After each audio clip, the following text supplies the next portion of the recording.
Tonight on InnerSPACE, Doctor Who, eh? We replace the British doctors with their Canadian counterparts. Welcome back, everyone. Over 50 years ago, Canadian Sydney Newman, who was the head of drama for the BBC, developed a groundbreaking science fiction TV show, a little show called Doctor Who. Of course, Canada Day was just 2 days ago, which got us thinking, what if Sydney Newman was the head of the CBC rather than the BBC, and Doctor Who was a Canadian series? Who might have played the Doctor through all of these various regenerations? Well, we've put this little piece together. Hope you enjoy it, Canada.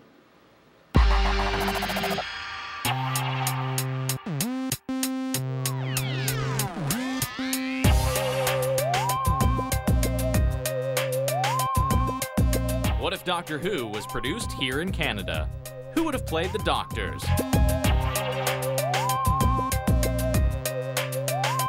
In Britain, the first Doctor was played by veteran actor William Hartnell. Our Canadian choice? The beloved John Colicos, who played the first Klingon on Star Trek. Veteran actor Patrick Troughton was the second Doctor. His Canadian counterpart, Barry Morse, who is best known for his roles in The Fugitive and Space 1999. The third Doctor was John Pertwee. Bruno Gerussi is the perfect choice to play this dapper man of action. He'd be right at home in the frilled shirts and the velvet smoking jackets. The fourth incarnation of the Doctor was played by Tom Baker. Who better than the beloved Leslie Nielsen to portray this popular Doctor? Charming, funny, but also capable of emotional depth. And he'd look great in that iconic scarf. The fifth Canadian Doctor is Danny Aykroyd. And not just because he could pull off the cricketing outfit and the celery stalk.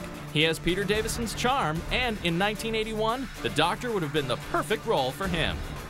The versatile Stephen McHattie could play the unpredictable Sixth Doctor. Like Colin Baker, McHattie's intensity could overcome that garish multicolored costume.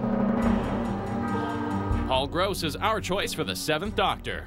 While he's younger than Sylvester McCoy, we feel that this due south actor would have the range to portray all the facets of the trickster Doctor. Victor Garber is the Canadian Eighth Doctor, because back in 1996, this prolific and versatile actor and Alias star would have been the right choice to lead an American Doctor Who movie. Christopher Eccleston was an indie star when he was cast as the Ninth Doctor. We chose Ryan Gosling because he has the same rugged charm as his English counterpart, and he'd be a perfect fit for a less eccentric Doctor. The wonderful David Tennant brought a cheeky charm and profound gravitas to the role, so who better than Nathan Fillion as the 10th Doctor? Comedy, horror, drama, the versatile star of Serenity and Castle would be perfect casting, and can't you imagine him saying wibbly-wobbly, shiny-whiny stuff?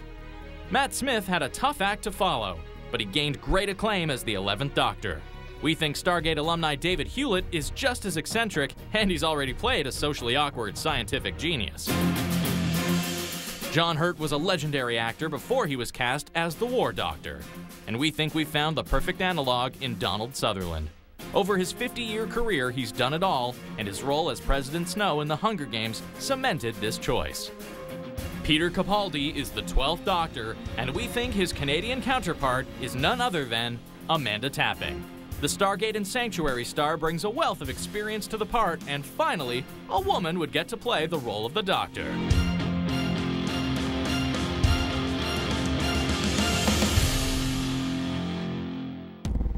Holy mind blown. How cool a segment is that? So Brilliant awesome. idea. So first, some big kudos to Mark Asquith for conceiving this idea, putting it together, and also Rick Taylor, or R.G. Taylor in print, who actually created the artwork for the piece. You can pick up his book, Growing Up with Comics. Really excellent read. Of course, Doctor Who airs Saturdays at 4, and we're going through all the classic Doctor stuff, Tennant, or Eccleston era, up to the conclusion of Matt Smith. In celebration for the return of Doctor Who, August 23rd! Yeah, so if you haven't gotten into Doctor Who yet, which you absolutely must, you have to check out all those episodes, because they're so good. Favorite of the Canadian Doctors? Oh, man, so many. Ryan Gosling. Okay, I was going to say Ryan Gosling, Christopher Eccleston. I think that would be like an amazing Doctor there. But I have to say Nathan Fillion, pretty bang on for David Tennant. I would love to see David Hewlett as well do a little bit of Doctor Who. And I love that we concluded with Amanda Tapping. I remember when people were even suggesting her name before we even knew that it was Peter Capaldi as the next Doctor, and I was like totally on board for that. You know, within Sanctuary, she did an excellent British accent, you know, part British heritage. Anyway. Kick-ass girl.